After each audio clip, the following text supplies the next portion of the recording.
Hey, it's our Metal Theologian channel over here. And it's kind of been a while, man. Feels like it's been really sort of spotty, but I'll just go ahead and say it. Our youngest kid we just dropped off at school last week. So, making videos wasn't really my highest priority the last couple of weeks. So, I think I might have mentioned it before too. But yeah, so we went up to Boston and drove back, and it's an adjustment. I can tell you that for sure. So, yeah, I've actually kind of been listening to a lot of music, when I haven't been on the road driving. But it's been a lot of hip hop stuff. And, it's funny because on the one hand, it seems like kind of an interesting topic because, I didn't really get into hip hop at all until I was well into my 40s. The last phase I went through in a big way. It was all still on YouTube from about 5, 6 years ago, somewhere in there, maybe a little bit less. I'm not sure. And I might have said this last time, but I kind of feel like when I was getting into it back then, I was sort of learning the canon, and now I'm actually sort of developing my own taste. But I still don't have the vocabulary to articulate this shit the way I can with like the metal and that sort of thing, So I kind of feel like, I go like, this is cool, shit like that. But I don't necessarily know what to say about it. So I kind of have two different things going on this time. This is what we're gonna do. I have a couple other Void records I sort of want to talk about here. Good fellow over there sent me some stuff. And this is some really cool, I tend to call it hippie shit, right? Because it kind of is. But it scratches an itch that, I don't know, man. It's really sort of a singular itch, It's like there's when I want to hear the Dead. And there's when I want to hear something sort of easier going. And this record is actually really cool. This is Roger Saloom and the Vest Pocket Players, The City in an Owl's Eye. Now, to tell you the truth, most of the second side of this thing is taken up by something that kind of sounds like a play, and honestly isn't my favorite listening. But the first side, it's sort of like, I want to say it's like when you go into a coffee shop and hear a band playing, right? But that makes it sound terrible. That makes it sound like, oh yeah, that band sucks, right?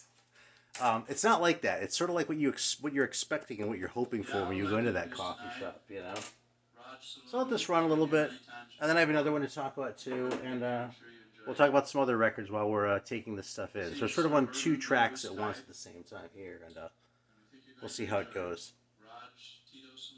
Because among other things, I don't know, I'm wary of getting popped on some of the hip hop stuff, especially when it's some like old ass private press thing. That's one thing, but this newer hip hop stuff I'm getting into, at least as far as I know, is a lot more kind of mainstream. So. Shit like this. I just listened to this one earlier tonight, right? This is one that, this is one of the ones that was, like, really highly regarded. Obviously, everyone knows Illmatic, right? And when I got into this stuff a few years ago, maybe it's a little bit too strong to say it left me cold. I could dig sort of the groove of it in that, but it didn't really... I didn't love it as much as the way other people clearly were, you know what I mean? This is kind of more my taste. It's sort of similar in style, but a little bit rougher around the edges. I love this Black Moon record, man. This is one of the ones that I kept from last time around, because I let a lot of that stuff go. Now, the Nas record, I actually went to check out again. So I figured it's time to give it another shot. Especially because it feels like this stuff's really kind of taking with me. I feel like I'm getting it more and more every time more of this shit I listen to. And, this is a really good record, man. And, as always, I'm not particularly into, like, the lyrics and that, sort of the poetry of it and that sort of thing. I can appreciate a good one-liner as much as anyone else, right? But, like, when you see people really sort of analyzing the lyrics on these sorts of things, that leaves me as cold as when people are analyzing the lyrics on, I don't know, Bob Dylan songs or something like that I don't give a shit about, you know what I mean?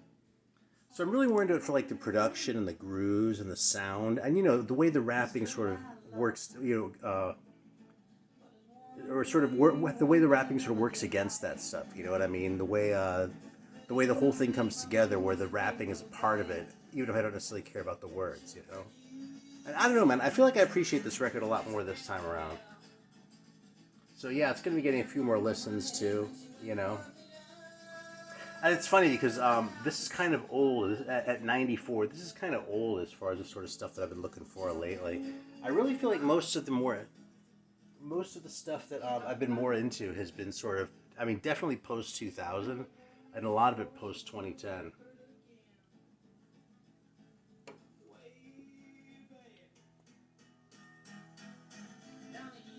So you know about the dude with the guitar? I'll show this record cover again. Now, I gotta be honest, this isn't my favorite Void release. But this thing definitely has a place. And I mean, what a cool looking cover. I mean, talk about something that looks obscure, right? I mean, Jesus. You gotta love it. You can hear like it's a really small audience in there. I mean, it actually sounds kind of big for a coffee house, but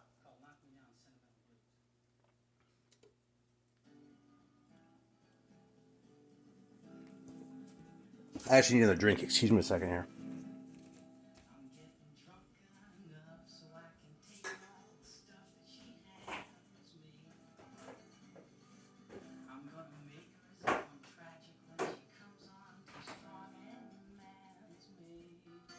All right, that was poor planning on my part, but you know, it's been a couple weeks, so what are you gonna do?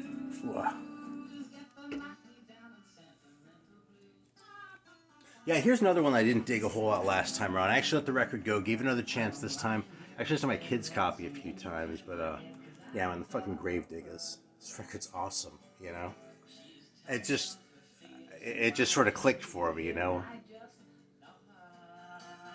This is where I feel like I have trouble articulating. You know what I mean? I dig the grooves. I dig the samples. I mean, the lyrics on this shit, you know, being as sort of, you know, insane as they are totally a bonus. You know, I mean, again, that's not the make or break thing for me, but I'll totally take it as gravy. You know, I mean, what an awesome cover too, right? So yeah, shout out to Harmless Rebel actually, because he was one of the ones who told me about these guys.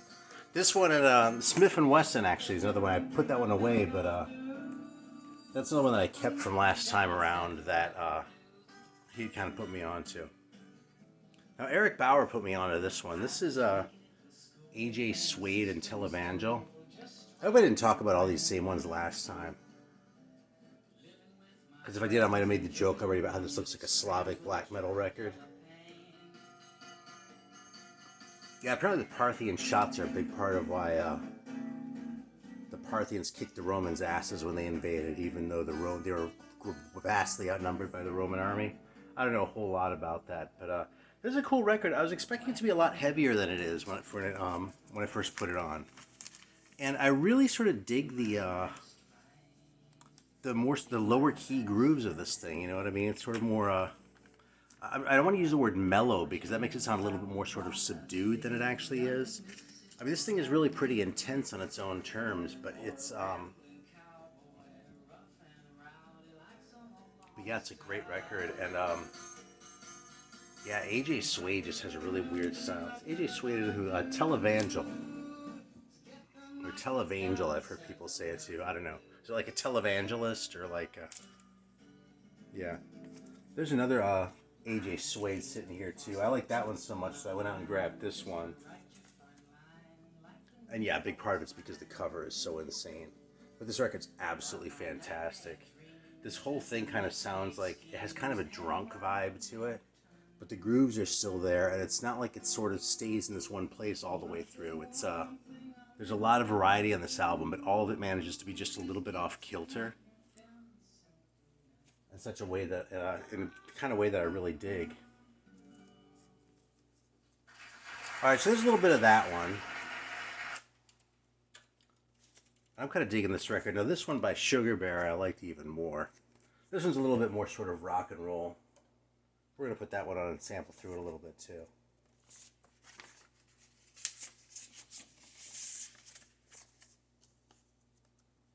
I kind of love playing the genre anarchist, you know. Listening to a record that's completely different from the one that we're actually talking about.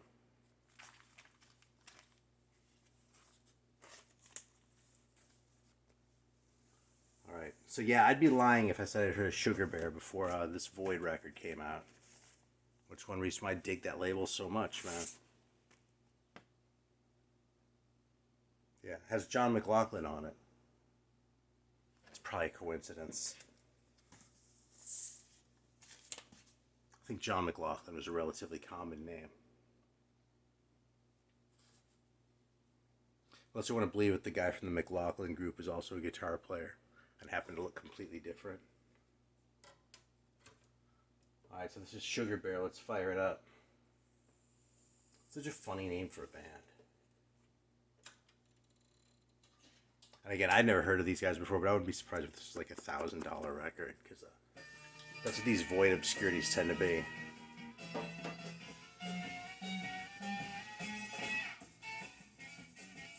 It's a lot more rock and roll. It's not like heavy, but it's pretty rockin', you know?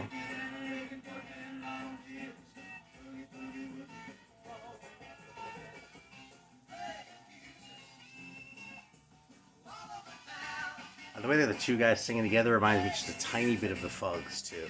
And that's only a good thing.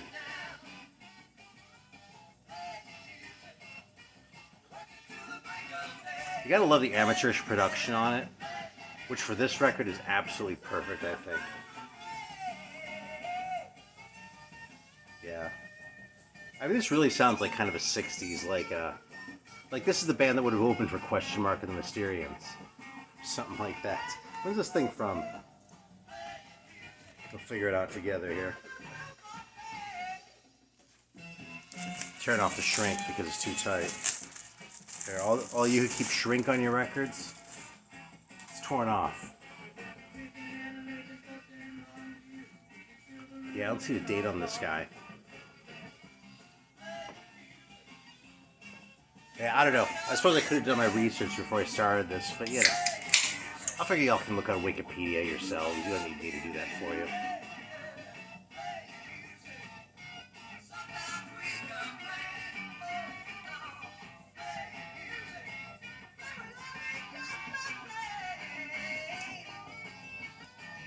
Alright, so here's another record that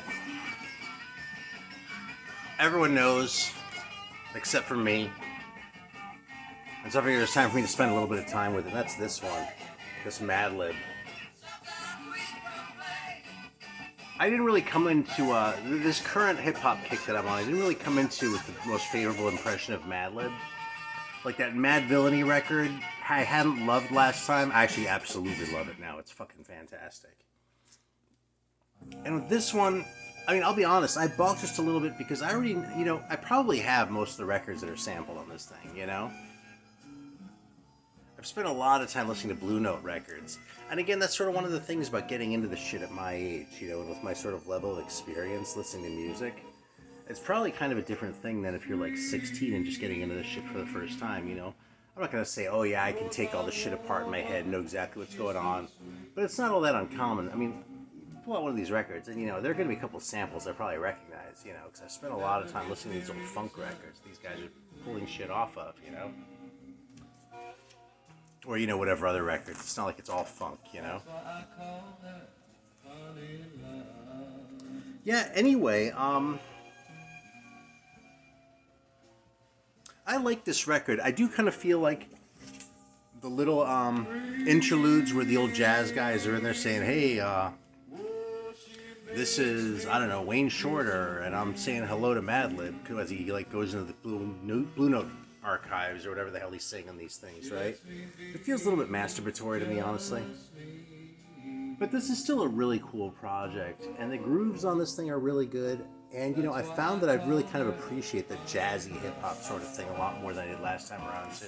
Again, that's where I feel like I'm sort of coming to understand it a little bit better. You know, last time I was listening to the Public Enemy, and I mean, I already knew Public Enemy and Run DMC, but, you know, that kind of shit, like the bands I sort of miss, you know, like Ice Cube, NWA, a lot of that kind of stuff that I didn't really pay a lot of attention to back in the early 90s because it wasn't my thing.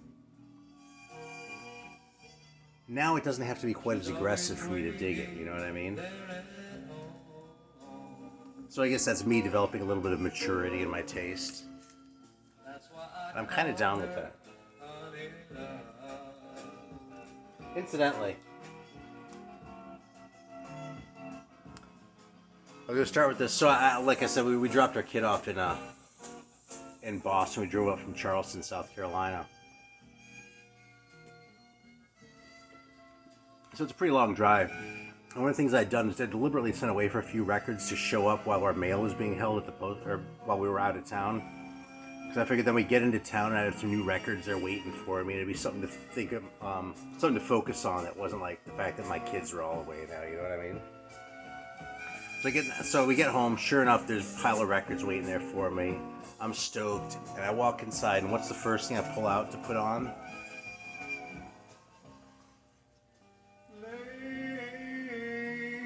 How much credibility do I lose for that, right? How, like, not hip is this fucking record? The thing is, this is actually a fantastic record. This is probably my favorite Stones record. I mean, I like their Satanic Majesty's Request a lot, but that record's so different from the rest of their shit. It's kind of like, to say that's your favorite Stones record is kind of copping out, you know what I mean? I kind of feel like you're saying, my favorite Stones record isn't really a Stones record, you know? This is totally a Stones record, and this record's awesome, too. To this day, I probably like Country Honk off this record more than the original version of Honky Tonk Women. Anyway, yeah, I didn't realize this thing had a poster in it too. So this isn't the original copy that I bought back like when I was 15 or whatever. I let that one go at some point and reacquired it. And yeah, check this shit out.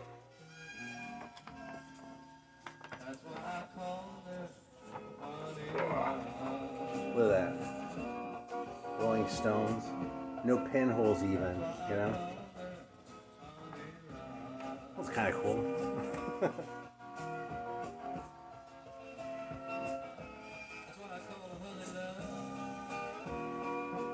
I think the Sugar Bear record is fantastic too, by the way. This guy's sort of swagger, it's like Casanova shit that he's doing in his singing. I'm all in on that. That's why I call her honey. So yeah. Here's another weird one that I think I do want to sample a little bit of because I'd never heard of these guys before. It's funny, there's a little bit of a snafu when I sent away for this one. I found this like in a bunch of other shit. You know, the way I go for these things a lot of times is I'll have something in mind and I'll sort of build an order around it on like Discogs or whatever. Or I do the same thing at the record store, right? And this one, it's funny, I don't really remember what caught my eye about it. It might just be that not a lot of sellers seem to have it, because I'll be honest, I fall for that sometimes too. But the band is called Bane Capital. I think it's a duo, actually. Anyway, it's an absolutely terrible name, like Bane Capital, like Mitt Romney's Vulture Capital private equity firm. It's like, haha, great, you know? So the funny thing is when it came in the mail, instead, the guy made a mistake when she, and obviously it's fixed and like totally cool. There's all those silver platters on Discogs. Totally vouch for the guy. He was awesome and cool and everything else. But yeah, it was kind of funny because he sent this one to someone else, and what the other guy had ordered to me. And the other record was by a band called Animals as Leaders. And I mean, I'll be honest, I've never listened to them, but my thinking was, I sent away for a fucking record by a band called Bane Capital, which is a terrible name. And like, instead of that one, I get one with a name that manages to be even worse, being Animals as Leaders, because how fucking pretentious does that sound, man? I'm never gonna give the fucking time of day to a band called Animals as Leaders. Give me a fucking break, you know? Anyway, though, Bane Capital is really cool and really sort of unusual. And I think they're Canadian. I mean, I don't actually know anything about them. They appear to be Canadian.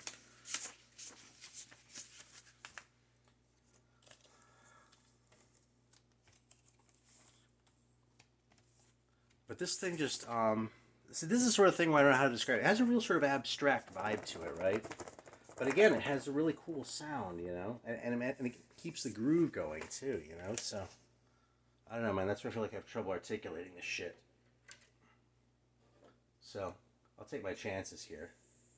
If anything, they'll probably just put an ad on my fucking video, so that's the big deal, I suppose. But it's not my fault.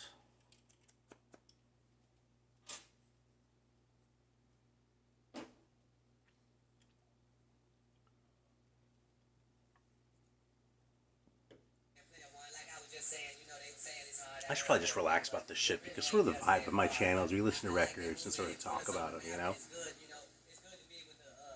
And I can talk about records, you know, without any sort of backdrop, but it is kind of more fun to put one on and sort of talk about what strikes me as we're going through, so.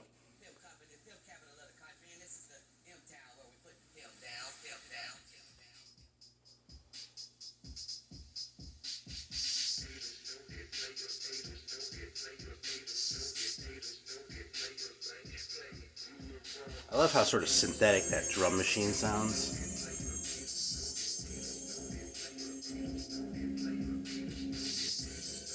And it has a really sort of clearly defined beat, right? But the melodies on top of it make it feel like sort of a middle of the night type of record, you know? Bass a little heavy for that maybe, but like that sounds like a muted trumpet that's looping on there. And that was sort of that, I'm not sure what it is. It's almost like a string vibe, sort of like making the whole thing spread out a little bit. It just kind of feels like, I don't know, man, it feels like you're lying down like in a pool of jello or something like that.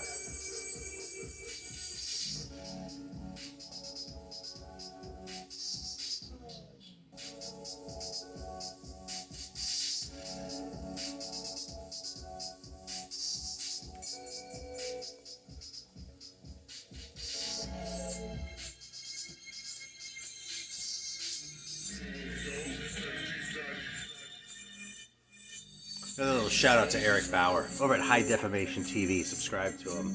They put me on this record, which is really good. 38 Special and Conway the Machine. And I like Conway more and more every time I listen to him. I'm not really on board with all that Griselda stuff. I think last time I raved about West Side Gun a whole lot. This week it's kind of Conway more than West Side Gun, but they both just have such like an awesome style. Like West Side Gun sort of like whines at you, and Conway kind of just like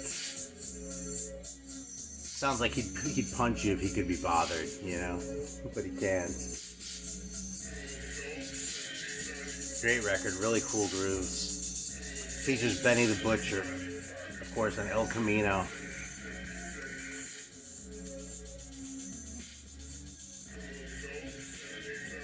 Yeah, El Camino, man, won me over with this cover.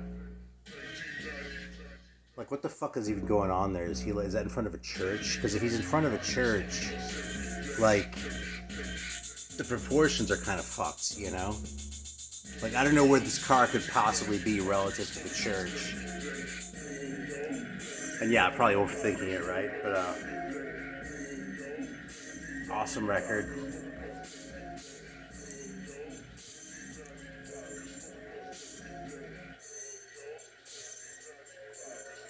What else do we have? I've been listening to a ton of Czarface. Oh, here's another one I kept from before. This is like one of the few that I had that's actually like kind of rare. You know, there's the Lynch Mob, but if you haven't heard this is one pissed off record, man. But I really dig this one a lot. It's really intense. And it's really kind of in your face, you know? Yeah, I think they were Ice Cube's back in the band. I actually don't have any Ice Cube records anymore, but this one I still have. Not that Ice Cube isn't great. I have no beef with Ice Cube for sure, but I don't know. That one just jumped out at me more than the Ice Cube records that I had. I might give those another chance one of these days too. But you know, I know that I like Ice Cube. You know, it's not like I haven't been spending a lot of time thinking, God damn, I wish I had an Ice Cube record to listen to. It's been more like. It's been more either I want to reassess one of the ones that didn't do as much for me last time around, like that Nas record, or I want to hear some of this newer stuff like this, which is just like a whole different like horizon for me. You know, it's a trip because hip hop has been around longer now than rock and roll was when I started listening to a lot of rock and roll. You know what I mean? So like in a way, like just based on my age, it's easy to look at it as like that newer shit relative to rock music. But it's really not, man. It's a mature medium, and people have done so much with it while I wasn't paying attention, you know? And that just makes the shit, like, exciting and cool and interesting, you know? Here, since I'm getting over myself, I'm going to throw in a couple minutes of this AJ Suede while we wrap this up.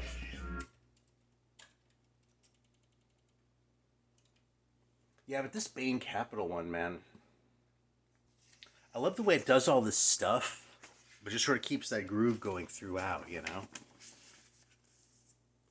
And it almost feels wrong to say keeps that groove going throughout, because that makes it feel like, to me, what that sort of evokes is like a single sort of beat that just sort of stays the same all the way through, and it doesn't do that, you know?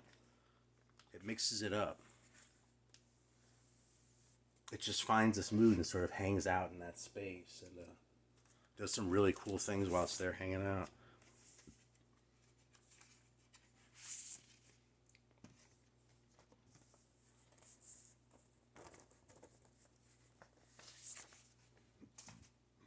All right, this is this bad boy.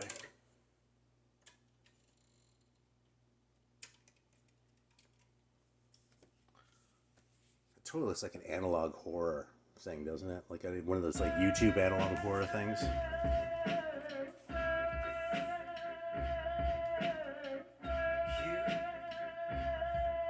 already know what time it is. Suede, God. What a weird groove.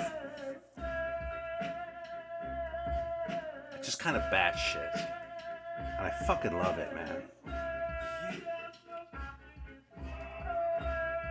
Band leader, nah, no horse in the bed, horsepower in the hood, Flintstones with the legs, celebrate good times, handstand on the keg, with the crown on locks, not the shit. Blows my mind, man. It's so simple, you know. I mean, there are a lot of components to this, but it's not like 20 things going on, just like 3 or 4 things going on. But it's just perfect. Like that weird like bell or whatever that is in there. I wonder if it's like one of those kids like bell xylophones. It almost sounds like that. And then the sample, the way it's looped, it's fucking weird, man.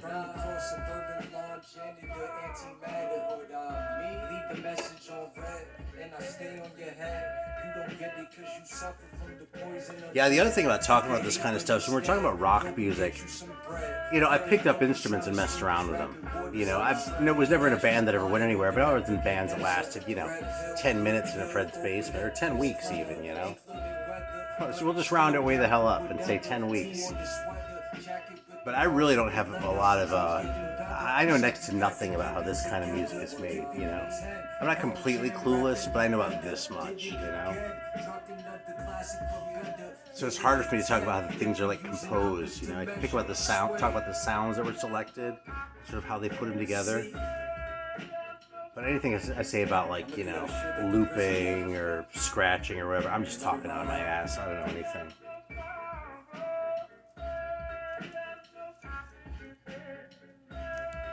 Yeah, this guy's gotten played a lot lately because Killer Mike can pretty much do no wrong.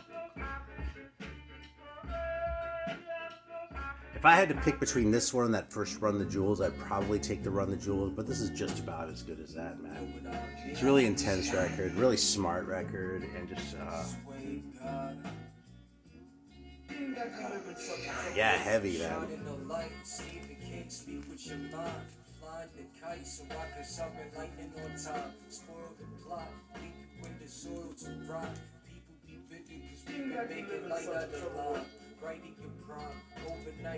Yeah. I think that's probably about it, man. I think we'll just leave it there. So yeah, AJ Suede rules. I'm back after kind of a break. This video is kind of all over the place. But what the hell? I appreciate you hanging in there and watching. And yeah. Again, thanks for watching. It would have been fun to do this without you, so take care.